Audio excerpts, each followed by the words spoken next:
technology. I'm from Agricol, Association for Agriculture and Ecology.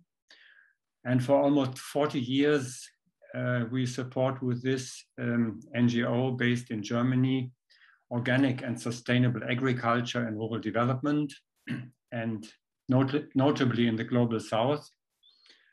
And we have an expressed focus on seed and plant breeding since the beginning of our work. And seeds as commons, we work on seeds as commons for almost 10 years now. And in 2017, we have founded the service provider Open Source Seeds, and which is part of the network of which I will be talking. I'm glad to present the work and the movement of the Global Open Source Seed Initiative, which we founded about a year ago. So we are very young. How do I?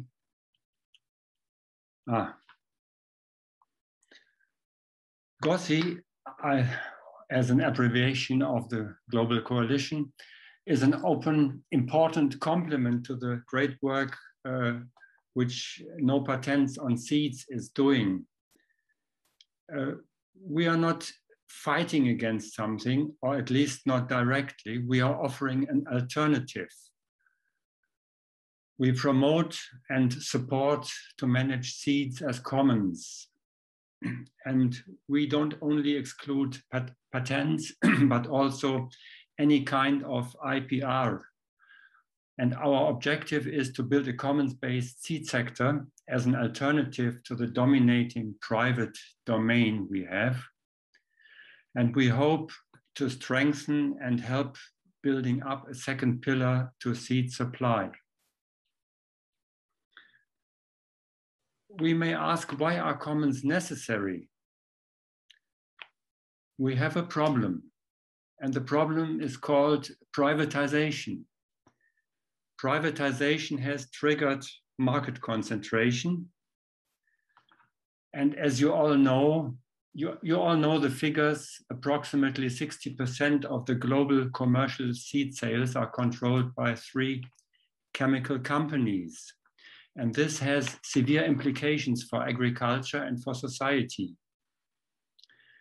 Diversity is replaced by uniformity, and this has adverse effects on adaptation to climate change, on food security, and on ecological agriculture. And the innovation which is promised by the private sector is inappropriate. The private sector ignores the need for diversity. And you can imagine that chemical companies are not fond of organic agriculture, which do without. And thirdly, farmers and society as a whole are getting increasingly dependent on a few companies. But the most important aspect is that freely accessible germ plasma is getting short. Continuously, commons-based seed is absorbed by the private sector, may it be from public breeding and research, may it be from breeding initiatives, may it be from seed savers or from gene banks. And this has implications for the free plant breeders. They have difficulties in getting access to valuable germ plasma because everything is privatized and is not available anymore. And I would say seeds as commons is, in the truest sense, a liberation of diversity. But seeds as commons have to be protected. Commons are made by man and they are maintained by man. And any kind of commons need protection.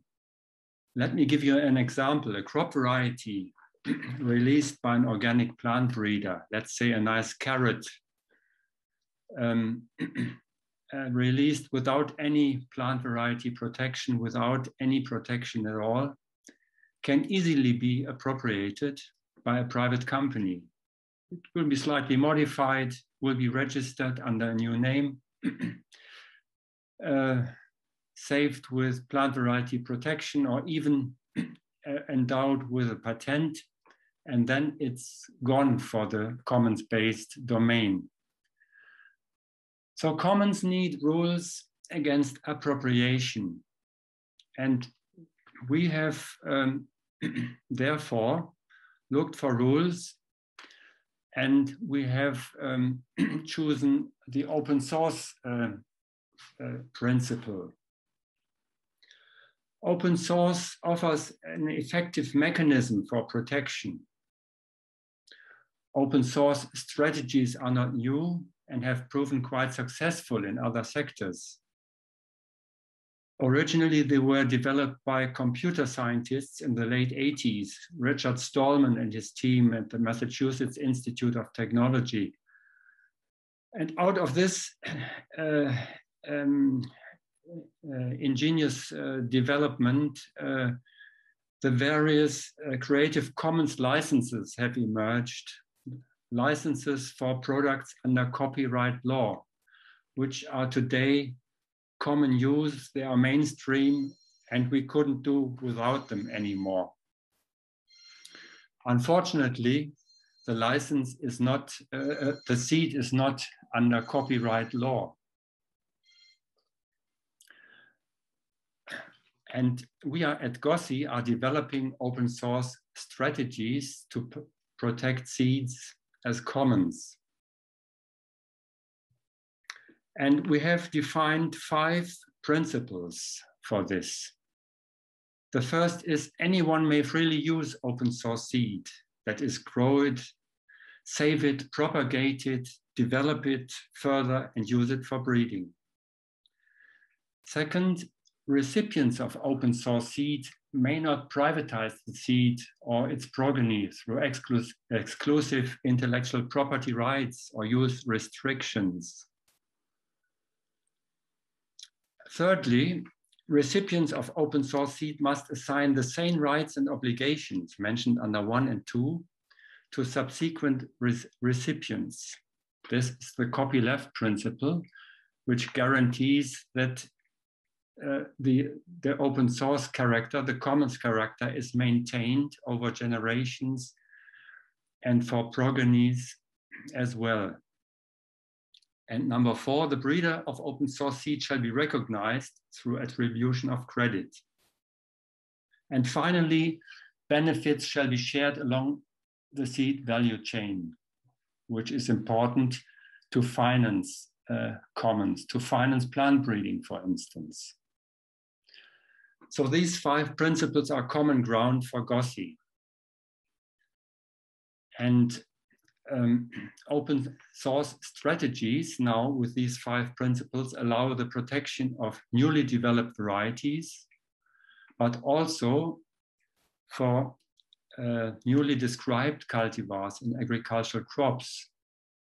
In other words, the open source strategy is applicable for plant breeders releasing new varieties, but it's also applicable for farming communities defending their traditional cultivars and their informal farmer seed systems, as long as these varieties have not yet been described.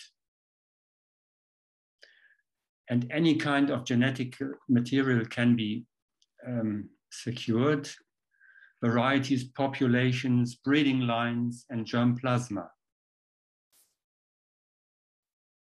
And of course, the decision of the European Parliament to allow heterogeneous genetic material is a great chance for the European market to create open source varieties.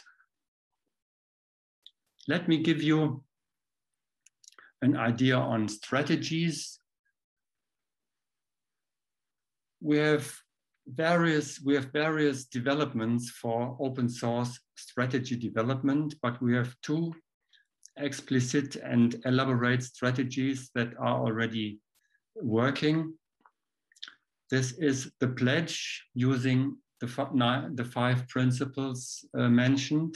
It's an ethical approach which is used by our sister organization, the Open Source Seed Initiative in the United States.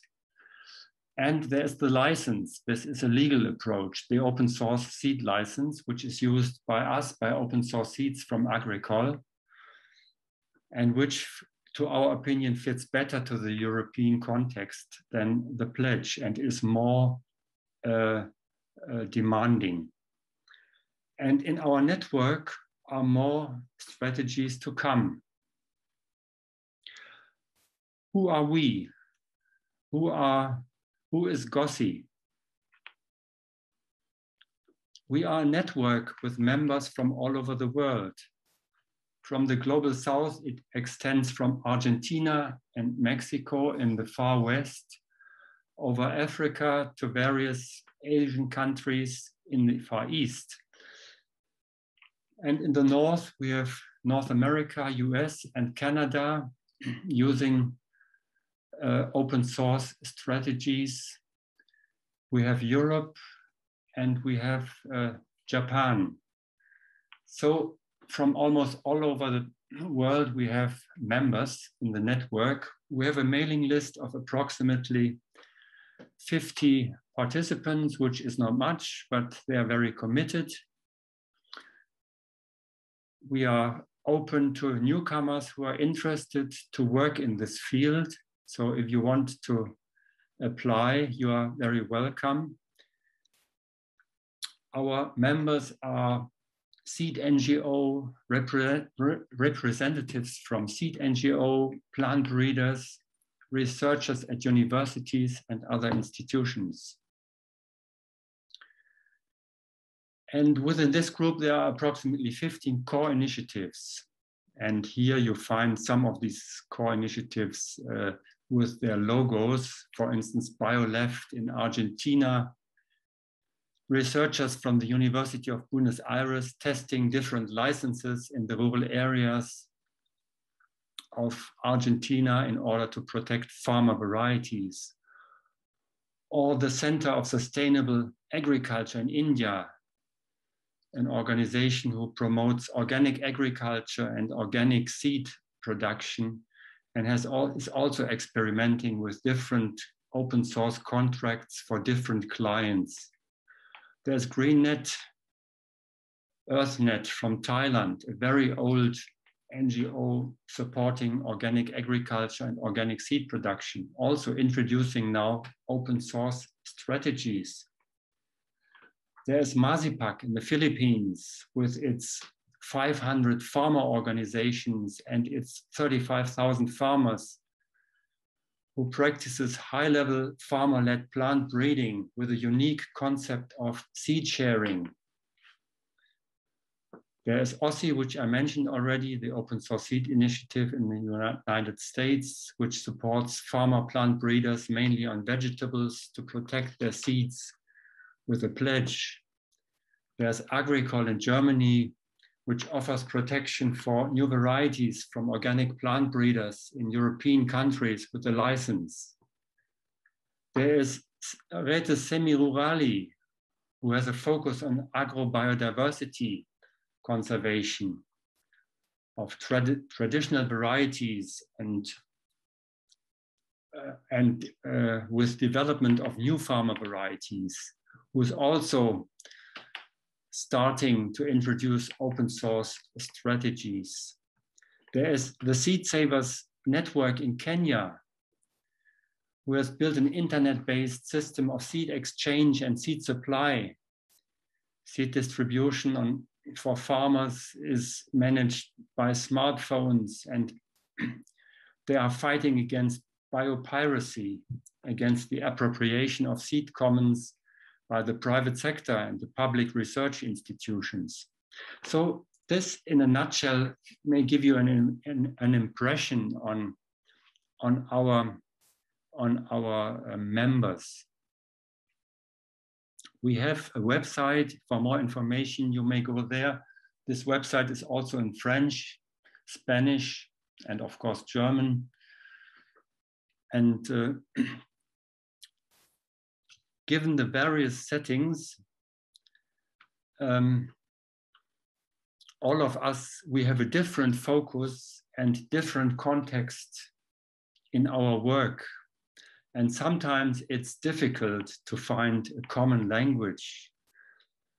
But our principles are common ground, and we meet regularly in 4-week intervals.